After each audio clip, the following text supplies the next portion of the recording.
If you've ever watched Brooklyn Nine-Nine, you probably know that Jake Peralta's all-time favorite movie is the classic 1988 action movie, Die Hard. It's an important part of Jake's character, and he makes references to it every couple of episodes. But why this movie? Die Hard is great, sure, but what is it about Die Hard that so specifically appeals to Jake?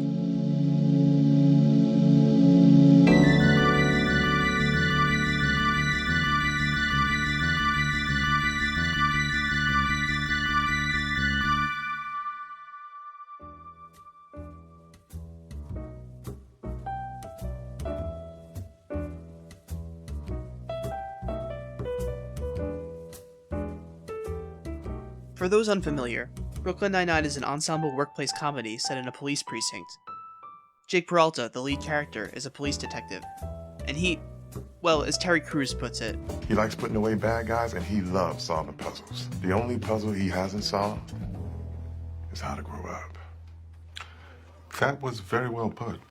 And Jake really loves the movie Die Hard. It's more than just his favorite movie. He's borderline obsessed with it. What is it? Nakatomi Plaza. It's the most important monument in all of America. The building from Die Hard. Can we go in? Can we pay our respects? On a surface level, the reasons for this seem pretty simple. I mean, Jake explains exactly why he likes it in the first season. Die Hard is the best cop movie of all time. One cop heroically saving the day while everyone else stands around and watches. It's the story of my life. Sure, it makes perfect sense for a cop to love a movie where a cop prevails against all odds. But there is way more to it than that. Even if you've seen both Brooklyn Nine-Nine and Die Hard, there are some connections you might have missed between the themes of the movie and Jake's character. First, let's recap Die Hard, with a little more detail than Jake gave. Die Hard tells the story of John McClane, a New York cop who travels to LA to visit his wife, Holly. John and Holly are on the verge of a divorce, and John is trying to win Holly back. He goes to a Christmas party at her workplace, Nakatomi Plaza. But while he's there, a group of terrorists led by Hans Gruber take over the building and take everyone inside except him hostage. While the LAPD and the FBI are stuck outside, powerless, John single-handedly takes down all the terrorists, saves the hostages, and gets his wife back. Now, the first main reason why Jake connects with this movie so much is that it's one giant middle finger to authority. That's ironic considering its main character is a member of law enforcement. But everything John does is in direct opposition to what his superiors tell him to do.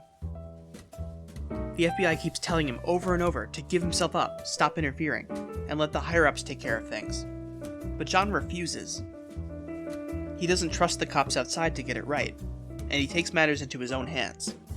And it's a good thing he does, because the people who supposedly know what they're doing get everything wrong.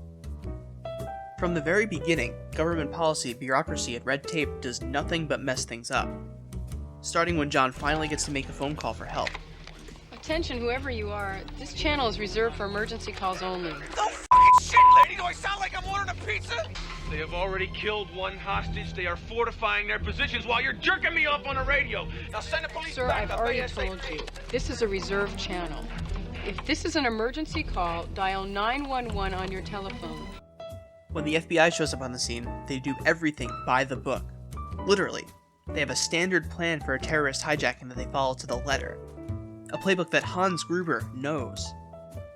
Yes. Authorization? How about the United States f***ing government? Hey, lose the grid or you lose your job. Emergency lighting activated. Pal, talk to me. What's going on here? That's the FBI. They got the universal terrorist playbook and they're running it step by step. Their strategy is so stale that Gruber is able to predict and outwit them at every turn. It's not just the police either. Holly's coworker tries to cut a deal with the terrorists to give John up. All that does is get him shot in the head. Gruber is way too smart for anyone to outthink or outplan him. John McClane, though, is a wild card. He doesn't take orders from anyone but himself, and almost everything he does is improvised. So even though Gruber has the government stooges running around in circles, he can't seem to pin down this one cop who keeps picking off his men one by one. Just a fly in the ointment, Hans. The monkey in the wrench.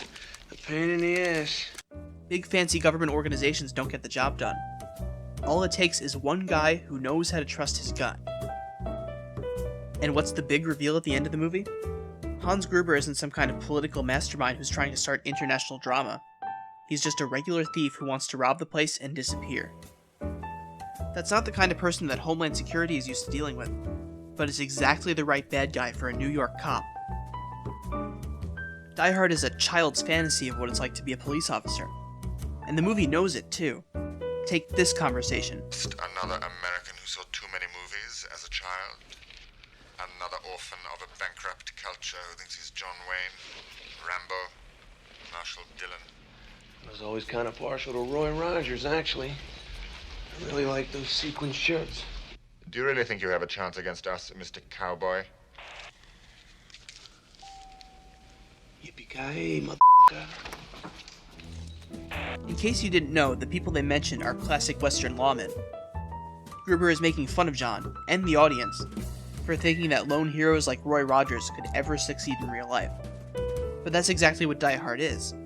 A power fantasy where one man takes on all the bad guys and comes out on top. All of this fits into Jake Peralta's character perfectly. He's a loose cannon detective who hates playing by the rules. He wants to do things his way, and that means he constantly clashes with his superiors. Whether it's Captain Holt, Terry, the NYPD higher-ups, or the regulations and guidelines all cops have to follow. Thank you very much, sir. Testament to what can be achieved when you dress appropriately. Let's pound it out. He wants to follow his instincts and ignore what everybody else wants him to do. The difference is, unlike John McClane, Jake's instincts are wrong.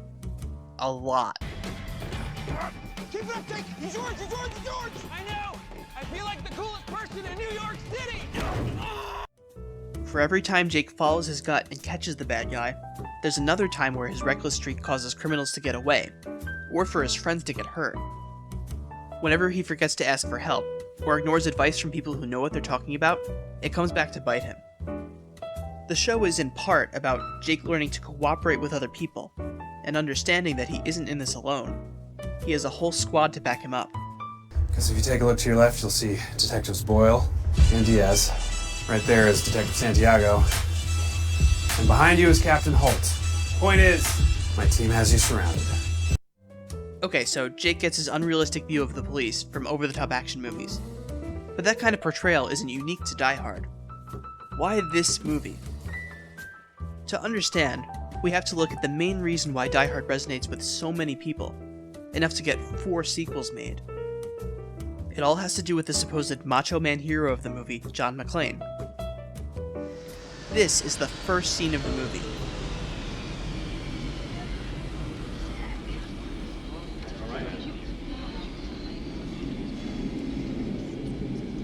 You don't like flying, do you?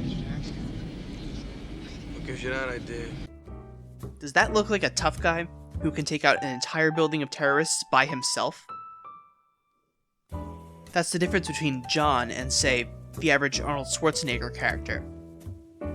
John is a trained professional who can get the job done, sure, but for most of the movie, he's terrified. Unlike most movies of this genre, it really feels like John's at a disadvantage. He doesn't even have shoes. Even though he does take down all the bad guys, for most of the movie he's panicking, scrambling, and just barely getting out of danger. He really feels like an underdog when he's up against Gruber. But here's the key. What is John scared of? He's not afraid for his own life. If he was, he could have just hidden in a closet until it was all over. He's afraid to lose his wife. The opening scenes of the movie show him trying and failing to reconnect with her. He finds out she's going by her maiden name again, and her coworker Harry is trying to steal her away. It's all he can do to hold off despair. He's a great cop, but that won't make his wife love him again. But when she gets taken hostage, John fights tooth and nail to save her. She is what drives him, more than anything else. And at the end of the movie, she recognizes just how much he still loves her, and their marriage is saved. Adding this emotional layer makes John a much more complex character than he could have been. It lets the audience simultaneously look up to him and relate to him. But think about what this means to Jake specifically. Jake's dad left him and his mom when he was young, and it's no secret that he has some serious daddy issues. Thanks, Dad. Why is everyone staring at me? You just called Captain Holt Dad. You said thanks, Dad. What? No, I didn't. I said thanks, man. Do you see me as a father figure, Peralta? No. If anything, I see you as a bother figure because you're always bothering me. With his dad gone and his mom working, Jake didn't really have anyone to take care of him, or for him to look up to. This explains his distrust of authority figures.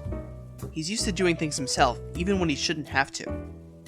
But more importantly, Jake wanted his dad to come back.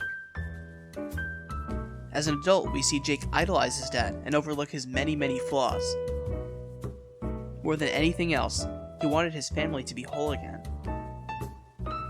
Canonically, Jake was born in 1981. Die Hard came out in 1988. Picture it. Between the ages of 8 and 12, Jake is watching TV, unsupervised, and stumbles across a channel that's playing this movie. He watches it with his young, impressionable mind, and sees a cop who can do anything. He's unstoppable, and he doesn't need help from anyone. But he's also vulnerable, hurting inside, because somebody he loves doesn't love him anymore. When he wins his wife back at the end of the movie, to a young Jake, it looks like he put his broken family back together just by being really awesome. That was probably a huge reason why Jake joined the police force. If he could be a great cop, just like John McClane, then somehow he could make his dad love him. And that's really tragic. But as the show progresses, Jake slowly unlearns these ideas. He comes to terms with the fact that his dad is kind of a terrible person. Instead, he comes to see Captain Holt as a father figure, someone who is way more deserving of the role. And he learns that he doesn't have to take on the world all by himself. He has a family who loves him in the 9-9. And that is the missing piece Jake needed to solve the puzzle of how to grow up. 9-9! Yeah! Hit the kayak on the buckets! Boyle, you did it! And you completely botched the catchphrase. I'm pretty sure it was right. No, but you did great.